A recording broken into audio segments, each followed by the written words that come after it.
Si ella no hubiese vivido antes, los investigadores jamás podrían ofrecer una solución razonable a su caso increíble. Pero si hubiese vivido antes, todo resultaba aún menos explicable. Pero cualquiera que fuese la respuesta, no hay caso más extraño ni mejor documentado por las eminencias que lo investigaron, como el caso suyo. Hola, bienvenidos a Crónica Lunares.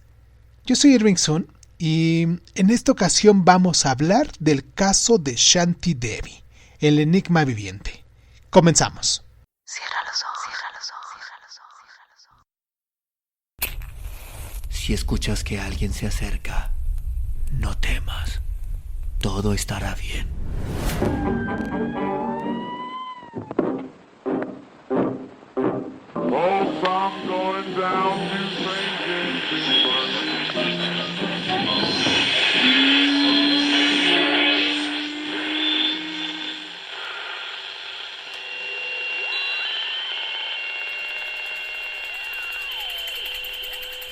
Estás escuchando Crónica Lunares, el lugar donde entra por tus oídos. Bienvenido. Se trata del simple y verídico registro del que Shanti Devi nació en la ciudad de Delhi, en la India, en 1926. Sus padres tenían una situación económica buena, aunque no eran ricos. No hubo nada extraordinario en su nacimiento, nada que pudiera advertir a sus padres lo que iba a suceder posteriormente. Cuando Shanti tenía 3 años de edad, sus padres notaron que ella persistentemente hablaba de su esposo y de sus hijos. Primero pensaron que esto no era más que balbuceos juguetones de una niña solitaria, pero cuando siguió insistiendo en esto, sus padres se preocuparon. ¿Quién era ese esposo? ¿Dónde vivía? La niña, con toda tranquilidad, le aseguró a su madre que el esposo se llamaba Kendarha y que había estado viviendo en una ciudad llamada Mutra. Describió con todo detalle la casa en la que vivían y declaró que tenían un hijo que todavía seguía viviendo con su padre. En ese momento, alarmados de que la niña estuviera perdiendo la razón, sus padres decidieron llevarla con el médico familiar. Él ya había oído hablar de la increíble versión de boca de sus padres y esperaba que la niña se retractara y rehusara a repetirla frente a él. Pero él realmente no conocía a su paciente. La pequeña se sentó frente a él en la gran silla de su consultorio y con las manos cruzadas en su regazo le repitió todo lo que ya había dicho a sus padres e incluso algo más. Entre otras cosas dijo que había muerto al dar a luz en 1925, alrededor de un año antes de que naciera en Delhi. El médico, asombrado, le preguntó sobre aspectos muy detallados de su pretendido embarazo y la niña lo confundió aún más, proporcionándole detalles que solo aumentaron el misterio. Sin duda alguna, ella estaba describiendo los aspectos físicos y mentales de un embarazo molesto y difícil, y tomando en cuenta lo joven que era, resultaba imposible suponer que lo había sufrido.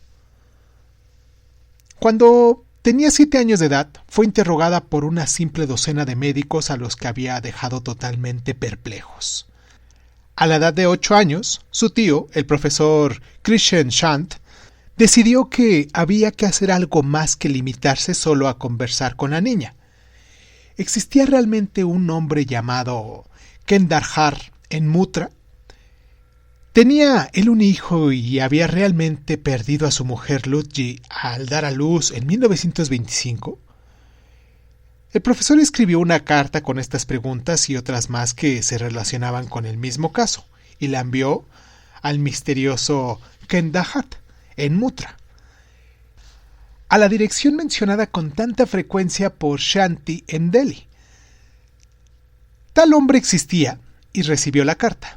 En un principio sospechó alguna trampa. Posiblemente intentaban un fraude o quitarle su propiedad, así que se negó a entrevistar a esta muchacha que proclamaba que había sido su mujer y procedió a cerciorarse, por lo que nadie podía reprocharle. Kendarha escribió al respecto a su primo suyo que residía en Delhi, un hombre que con frecuencia había visitado la casa de Kendarha cuando su mujer Lutji vivía. Él con toda seguridad podía reconocerla si la veía. Además, Luchi había sido la única esposa que Kandahar había tenido. ¿No podía su primo, por casualidad, encontrar una oportunidad para ir a la dirección en la que esta persona vivía para verla y descubrir de qué se trataba realmente? El primo encontró un pretexto para hacer negocios con el padre de Shanti y se las arregló para acudir a su casa. La niña, ahora de 9 años de edad, estaba ayudando a su madre a preparar la cena cuando se oyó un toquido en la puerta. La niña corrió a abrirla. Extrañada de que la niña no regresara después de un largo rato, la madre fue a ver lo que pasaba. Encontró a Shanti mirando sorprendida a un señor igualmente sorprendido que estaba esperando en la puerta. ¡Madre! Este es el primo de mi esposo.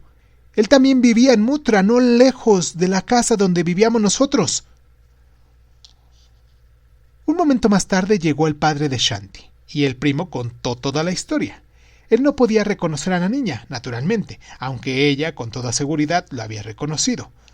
Contó a los padres de la niña que tenía un primo hermano que residía en Muttra y que se llamaba Kandahar, y que Luchi, su esposa, había muerto al dar a luz en 1925, es decir, un año antes de que naciera Shanti Devi. La pareja tenía un pequeño hijo al que Luigi quería mucho en la época antes de su muerte. ¿Qué es lo que había que hacer? El tío que había escrito la carta había logrado con ella la visita del primo de Kandahar. Decidieron que los padres de Shanti invitaran a Kandahar y a su hijo costeando ellos el viaje, dejando que Shanti ignorara todo acerca de esto. Unos días más tarde llegó Kandahar. Shanti corrió llorando de alegría hacia el niño, que se sentía desorientado de que una persona por completo desconocida le profesara tal atención. Shanti intentó levantarlo en brazos, pero él era tan grande como ella. Ella lo abrazaba llamándolos con los mismos diminutivos con los que Luigi la había estado llamando antes de morir hacía unos 10 años. Y hacia Kandahar, Shanti se comportó como una esposa muy feliz, pero también responsable, como lo había hecho Luigi antes.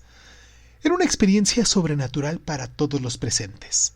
Kandahar se negó a dejar a su hijo con esta excitada muchacha que proclamaba que era su madre, pero partió rápidamente a Mundra para poder reflexionar sobre este misterioso acontecimiento que le resultaba angustiante y en el que se veía envuelto contra su propia voluntad. La información sobre el incidente llegó a los periódicos y despertó amplio interés. Se trataba de un fraude. ¿Cómo podía esta niña conocer detalles íntimos de una familia que vivía en Muttra, una familia a la que jamás había visto anteriormente y de la que sus padres desconocían hasta la existencia?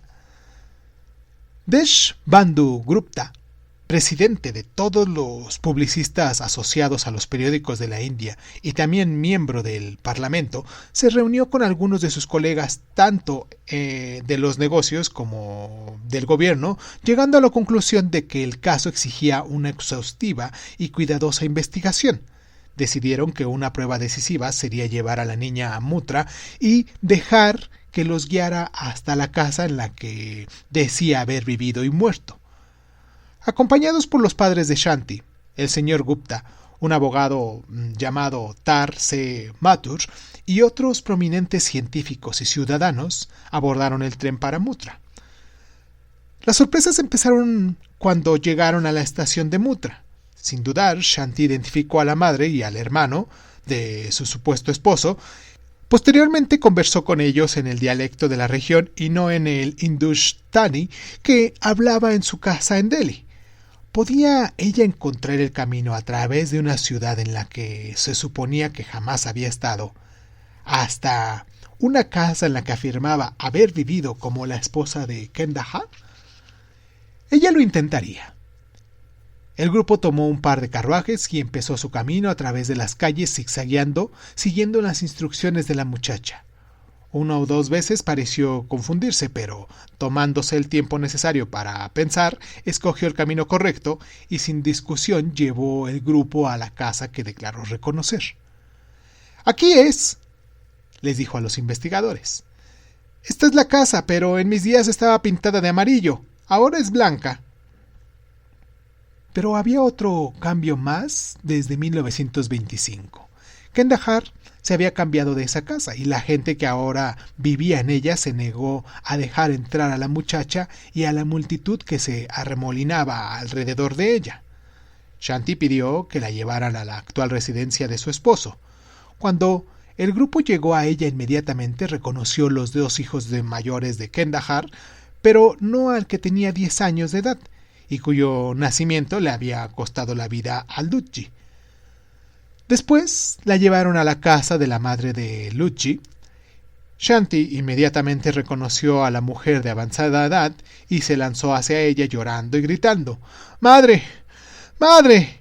La mujer estaba confundida y sorprendida por esta demostración, porque esta niña, de todos modos, hablaba como Lutji y recordaba cosas que solo Lutji podía recordar. La señora sabía que Lutji había estado muerta durante todos estos años. En la casa de la madre de Lutji, el señor Gupta le preguntó a Shanti si notaba algunos cambios desde la última vez que había estado ahí. Sin dudar, ni por un solo instante, mostró un lugar en el que dijo que faltaba el pozo. Esto resultó cierto. El pozo que se encontraba en ese lugar había sido cubierto por pesadas planchas años antes y estaba completamente enterrado y no se notaba. Kandahar le preguntó a Shanti si recordaba lo que Lutji había hecho con los anillos que ella había escondido poco antes de su muerte y que él nunca había podido encontrar. Shanti le respondió que estaban enterrados en una maceta bajo una tabla en una esquina del jardín de su casa anterior. Él los encontró en el lugar señalado, junto con algunas pequeñas monedas, tal como Shanti había dicho. Toda la publicidad que resultó de esto molestó tanto a Shanti como a la familia Kandahar en Muttra. Los niños no la reconocieron y tampoco lo deseaban. La actitud de Kandahar era de confusión tolerante. Shanti Devi se retiró a una especie de claustro voluntario para evitar que se le mirara con curiosidad a cualquier parte donde iba y que todos la señalaran. Poco a poco, aplacó su deseo de estar con Kandahar y con los niños, y después de una larga y tortuosa lucha interna, ella logró reunir fuerzas para llevar una existencia que no interfiriera con la de ellos. El profesor Indashen de Shir Aurobindo Ashram en Pondicherry tiene la documentación completa de este extraordinario caso. Los científicos que participaron en esta prueba y que evaluaron la evidencia en recapitulación afirman que de alguna manera esta niña que nació en 1926 en Delhi mostraba recordar con gran cantidad y precisión toda una vida en Muttra. También reconocían que no pudieron encontrar evidencia alguna de que se tratara de un truco y de que no encontraba explicación a lo que vivieron con sus propios ojos. ¿Qué sucedió con Shanti Devi? En 1958, el Washington Post y otros periódicos alrededor del mundo publicaron una entrevista llevada a cabo con ella. La encontraron viviendo tranquilamente como oficinista del gobierno en Nueva Delhi, una mujer tímida, tranquila y resignada, de 32 años de edad. Ella había aprendido a vivir en el presente, dijo a los reporteros y a los investigadores médicos. La vieja tentación de volver al pasado había sido vencida después de la terrible lucha y ya no deseaba revivir la experiencia.